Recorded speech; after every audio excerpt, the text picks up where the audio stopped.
Hi everyone, Assalamualaikum. This is Mim and welcome back to my channel Mimz Good Life. আজকে হচ্ছে সাতক্ষীরা ভ্রমণের আজকে আমার সেকেন্ড পার্ট এবং আজকের পার্টে আমি আপনাদেরকে ঘুরে দেখাবো রূপসী ম্যানগ্রোভ পর্যটন কেন্দ্র, যেটা মিনি সুন্দরবন নামে পরিচিত। তো বেশি কথা না বাড়িয়ে চলেন আপনাদেরকে নিয়ে ঘুরে আসি মিনি সুন্দরবন থেকে। রওনা দেওয়ার পূর্বে আপনি যদি আমার চ্যানেলে নতুন হয়ে থাকেন অবশ্যই আমার চ্যানেলটিকে সাবস্ক্রাইব করে দিবেন এবং পাশে থাকা বেল আইকনটি প্রেস করে রাখবেন নতুন ভিডিও নোটিফিকেশনের জন্য। আর অলরেডি যদি আপনি আমার সাবস্ক্রাইবার হয়ে থাকেন তাহলে থ্যাংক ইউ সো মাচ। চলেন দেখে আসি মিনি সুন্দরবন।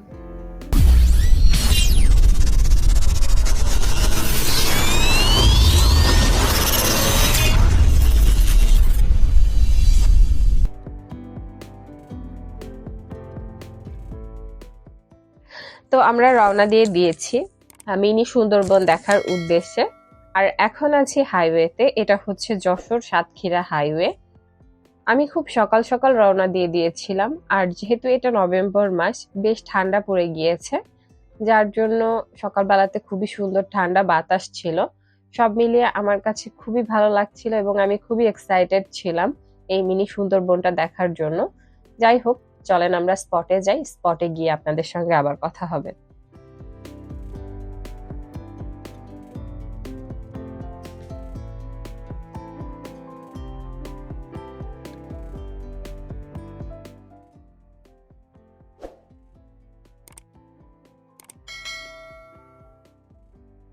প্রাকৃতিক সৌন্দর্যের এক লীলাভূমির নাম রূপসী দেবহাটা পর্যটন কেন্দ্র।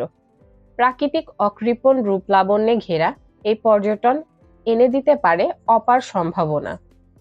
এই অঞ্চলটি যেন প্রাকৃতিক অপূর্ব সৌন্দর্যের আঁচলে ঢাকা, যেখানে পর্যটকরা মুগ্ধ হন, প্রেমে পড়েন শীতল প্রকৃতির এই লীলাভূমিতে। এখানকার প্রাকৃতিক শোভা অতি সহজে মুগ্ধ করে যে কাউকে।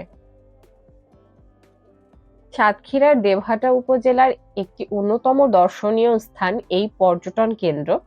অকৃত্রিম বনের মাঝে ছড়িয়ে থাকা সবুজের সমারোহ, এখানে নানান প্রজাতির পাখি নির্বিঘ্ন বিচরণ করে। এছাড়া ইছামতি নদীর তীরে ঘুরে বেড়ানো লাল কাঁকড়ার দলও প্রায়ই তৈরি করে দেখার মতো এক দৃশ্য। বনাঞ্চলটির ইছামতি নদীর ওপারে ভারত আর এপারে বাংলাদেশ সীমান্ত মোহনায় গড়ে উঠেছে রূপসী দেবহাটা পর্যটন কেন্দ্র।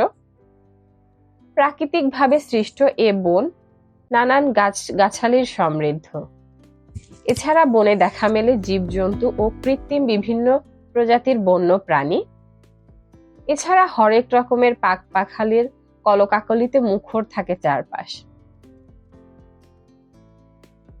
বনের ভেতর বন আর নদীর বিশাল জলরাশি দর্শনের লক্ষ্যে নির্মাণ করা হয়েছে ফুড ট্রেইল। এই ফুড ট্রেইল নির্মাণের কারণে বনের ভেতরে এঁকে বেঁকে চলা উঁচু পিলারের উপর পায়ে হেঁটে প্রকৃতিপ্রেমী মানুষ নিরাপদে ও স্বচ্ছন্দে বনের প্রকৃতির সৌন্দর্যটা উপভোগ করতে পারছে।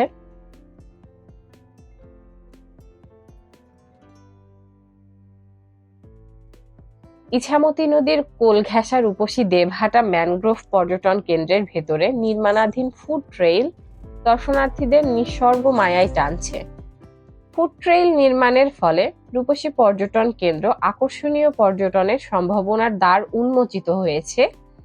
এছাড়াও বনের ভেতরে রেস্ট হাউস ও গোলঘর নির্মাণ করা হয়েছে।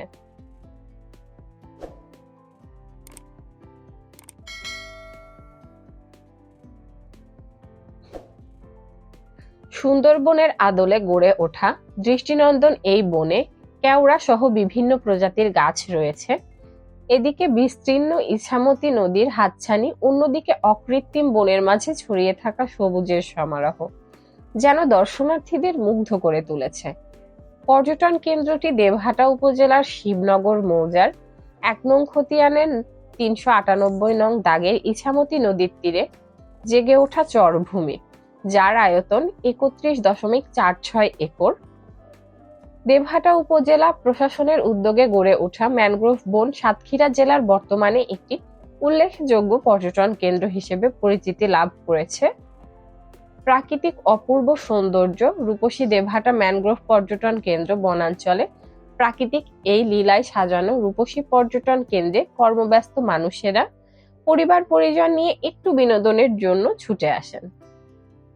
ম্যানগ্রোভ পিকনিক স্পটটি প্রশাসনের পৃষ্ঠপোষকতায় ইতোমধ্যে একটি অন্যতম বিনোদন কেন্দ্র হিসেবে রূপ ধারণ করেছে। কেন্দ্রটিকে আরো নান্দনিক ও নয়নাভিরাম করে তুলতে বিভিন্ন ধরনের চিত্তবিনোদনের কাজ চলছে এবং বিভিন্ন ধরনের চিত্তবিনোদনের জন্য গড়ে তোলা হয়েছে ট্রেইল নির্মাণ ও দিঘিতে প্যাডেল বোর্ড দেওয়া, পাকা বেঞ্চ নির্মাণ, গাড়ির গ্যারেজ, উপজেলা সদর থেকে রূপসী ম্যানগ্রোভ পর্যন্ত পিচের রাস্তা সহ বিভিন্ন কাজ হয়েছে। ভারত বাংলাদেশের বিভাজনকারী ইছামতি নদীর কূল ঘেঁষে রূপসী ম্যানগ্রোভ পর্যটন কেন্দ্রের পাশাপাশি কৃত্রিম সব জীবজন্তু, খেলনা সামগ্রী সহ নয়নাভিরাম সৌন্দর্য মণ্ডিত পরিবেশে পরিবারের সাথে আনন্দে মেতে উঠেছে শিশুরাও। পর্যটকরাও বলছে এখানে প্রাকৃতিক দৃশ্য সবাইকে মুগ্ধ করেছে। যাই হোক, এই ছিল আজকের ভিডিও। নেক্সট ভিডিও পর্যন্ত সকলে ভালো থাকবেন, সুস্থ থাকবেন এবং আমাকে সাপোর্ট করবেন এবং আমার চ্যানেলটিকে অবশ্যই সাবস্ক্রাইব করে দিবেন। ভিডিওটি কেমন লাগলো কমেন্টে জানাবেন। নেক্সট ভিডিও পর্যন্ত ভালো থাকবেন, সুস্থ থাকবেন। আজকের মতো এখানেই, আল্লাহ হাফেজ।